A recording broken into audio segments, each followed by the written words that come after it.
లోక్సభ సభ్యుడిగా ప్రమాణ స్వీకారం చేసిన భువనగిరి పార్లమెంట్ సభ్యుడు చామల కిరణ్ కుమార్ రెడ్డి పార్లమెంట్ సమావేశంలో బుధవారం పార్లమెంట్ సభ్యుడిగా ఆయన ప్రమాణ స్వీకారం చేశారు.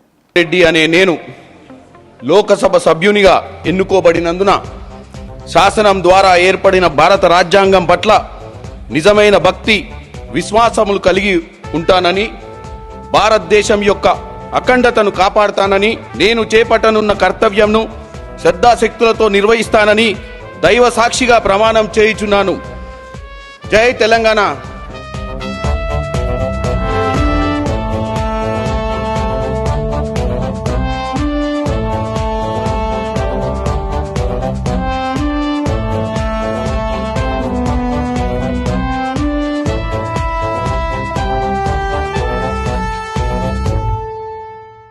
శ్రీ కుందూరు రఘువీర్ అను నేను లోక్సభ సభ్యునిగా ఎన్నుకొనబడినందున శాసనము ద్వారా స్థాపితమైన భారత సంవిధానము యథార్థమైన శ్రద్ధానిష్టలను కలిగి ఉండుననియు, భారతదేశం యొక్క సార్వభౌమతను మరియు అఖండతను సమర్థించుననియు, నేను చేపట్టనున్న కర్తవ్యమును శ్రద్ధాపూర్వకంగా నిర్వహించుననియు దైవసాక్షిగా ప్రమాణం చేయుచున్నాను.